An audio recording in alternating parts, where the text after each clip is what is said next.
Waktu rontok itu dibeli Pak Agus Gamping, habis rontok kemarin terus di lomba-lomba, tapi kan terus berbenturan sama PPKM itu, jadi jam terbangnya memang yang kemarin kurang, yang rontokan kemarin, jadi belum terekspos sekali.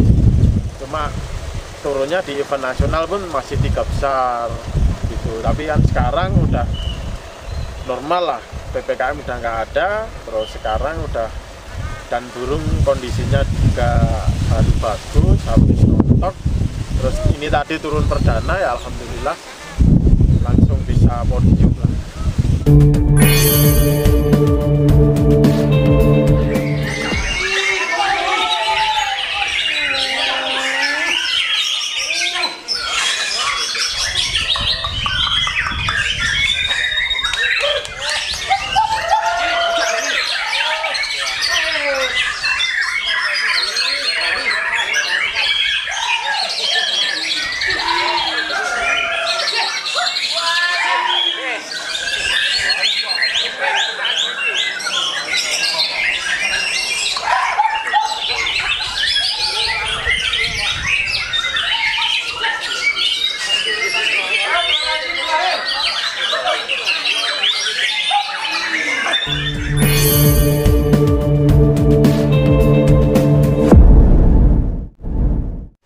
Karakternya kalau di rumah bagaimana sih? Dia itu gacor atau biasa-biasa saja? Kalau di rumah itu sama, burung di rumah ada gacornya, pasti gacor, tapi nggak setiap saat gacor, nggak. Beda sama tipikalnya Marquess. Marquess setiap saat gacor. Kalau Fortuner itu nggak setiap saat gacor, cuma paling pagi, terus nanti siang sama mau maghrib.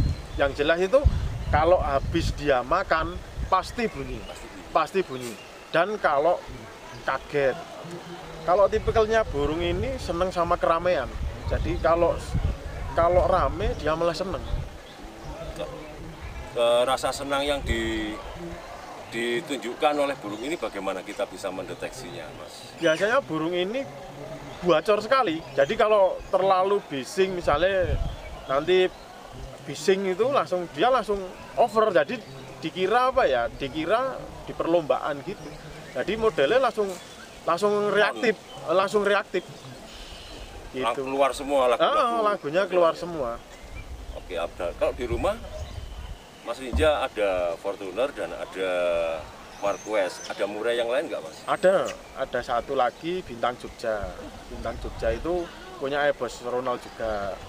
Tapi kondisinya kan kemarin habis tak buat pejantan kemarin. Terus kemarin baru tak cabut kandang, baru nomor 1, tapi masih tiket murah. Terus habis ini besok rencananya memang mau digarap dulu, sementara pengondisian besok dibuat lomba. Oke, berarti ada tiga burung ya. Di sana. Nah, 3 burung murai papan atas semua ya Mas Rinja di sana ya. Itu kalau posisinya di rumah bagaimana cara mengaturnya agar 3 burung ini tidak saling memprovokasi ya? Ya. Kalau punya saya atur, Pak. Kita cuma punya 1 petak rumah ya lumayan lah. Tapi kita punya space ruang sendiri-sendiri. Dan misalnya kalau ruang A itu dipakai Fortuner, ruang B Marquess, ruang C Bintang Jogja, nah itu tidak boleh dimasukin sama burung lain. Maksudnya misalnya nanti kita tukar, misalnya Fortuner di A, Fortuner nanti digeser ke B, terus Marquess digeser ke A, itu nggak bisa. Punya saya tetap A ya A, B ya B, jadi tetap teritorial ya? Teritorial, siap. Kalau saya mempelajari murai ini kan memang burungnya teritori ya. Jadi kalau mungkin ada ancaman atau bahaya atau burung lain, pasti dia akan nyerang lah. Iya, gitu ya. Gitu. Kalau menurut saya loh ini ya. Oke, Mas di dalam ruangan misalnya nih si Fortuner dalam satu ruangan, di dalam satu ruangan itu apakah ada burung-burung pendamping masteran atau dia cukup sendirian? Kalau di tempat saya setiap burung ada pendampingnya. Cuma kita pakai yang dia dominan lagunya. Dominan lagunya itu gini misalnya. Kalau Fortuner misalnya dominannya dia seneng sama kayak perenjak beti, kapas tembak. Ya itu kasih perenjak beti, kapas tembak. Jadi biar burung enggak hilang, maksudnya enggak hilang, jadi cuma terbiasa dia ngeluarin itu aja. Padahal lagunya yang lain banyak gitu loh. Kalau Marquez kita kasih tempel, lobet, kenari sama gereja. Oke, kalau Fortuner Mas? Iya. Fortuner ini menurut Mas Rinja, tonjolan yang paling mematikan apa sih? Kalau model Fortuner ini kan dia tipikal roll tembak. Lagunya sebenarnya banyak, tapi kan dia dibawain ngerol nembak. Jadi modelnya kalau lagu-lagu pokok dia yang panjang-panjang itu sebenarnya banyak. Ada cililin, ada kenari, ada lobet, ada perenjak betina, ada kapas tembak, terus ada kayak rambatan, riu-riu, itu ada semua.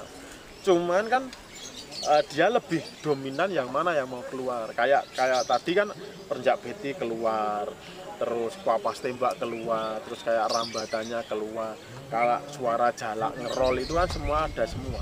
Sebenarnya burungnya itu pinter, cuma dia kan tipikalnya roll tembak, nah gitu. Dan biasanya burung kayak gini kan biasanya ya nggak bakal mungkin dia memiliki power yang lebih dari burung-burung yang tipikalnya nembak tok. Jadi gitu.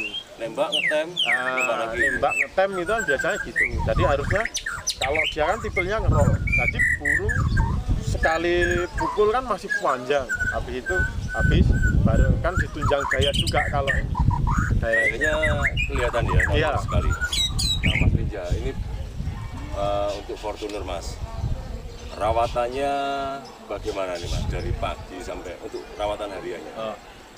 Kalau rawatan harian kita tetap pakai embun, cuma kan beda-beda. Jadi kita cuma menyesuaikan hari. Jadi misalnya kita Senin, Selasa kita harinya Fortuner, nanti yang lain ganti hari apa gitu. Jadi kita menyesuaikan. Jadi kita tetap semua kena embun, walaupun seminggu cuma 2 kali, 3 kali tetap kena semua. Terus nanti jangkrik habis embun biasanya kan habis mandi baru gaji jangkriknya porsinya cuma 5 nanti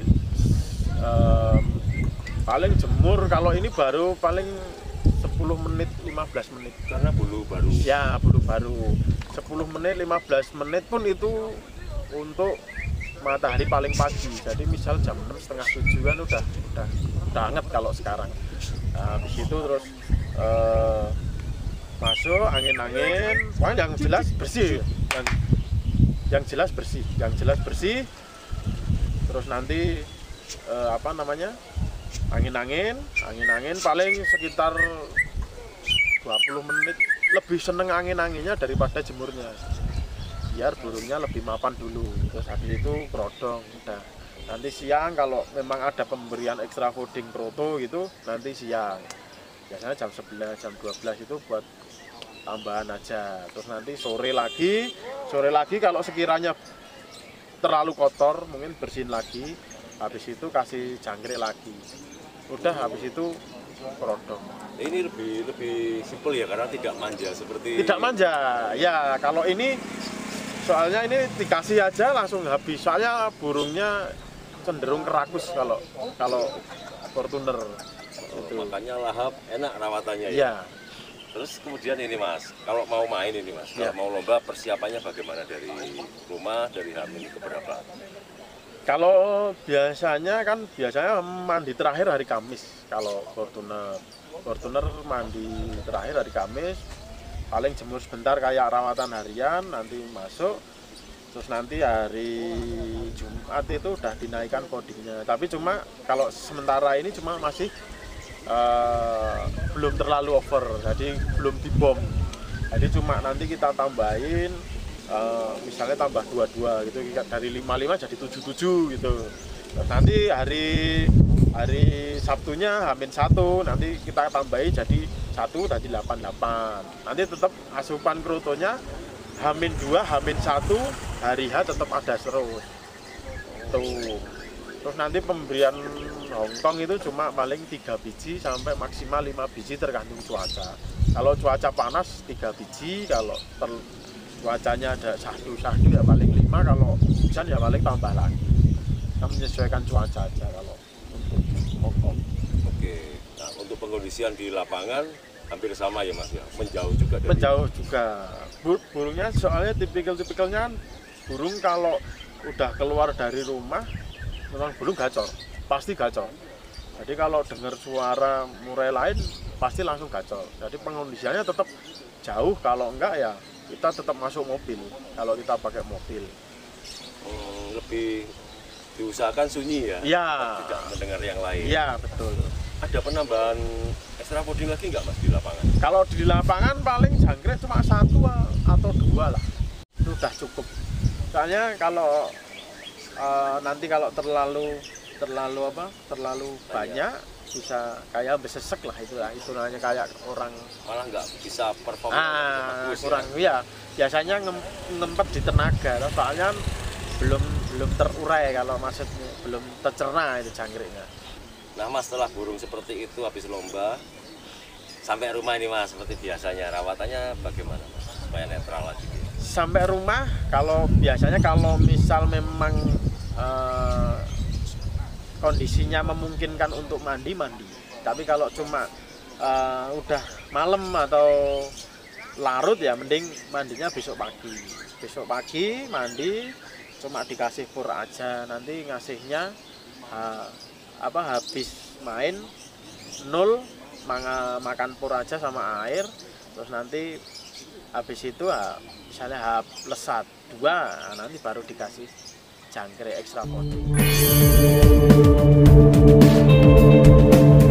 Terima kasih sekali atas pengalaman yang dibagikan, semoga membawa manfaat bagi rekan-rekan. Amin, Pak.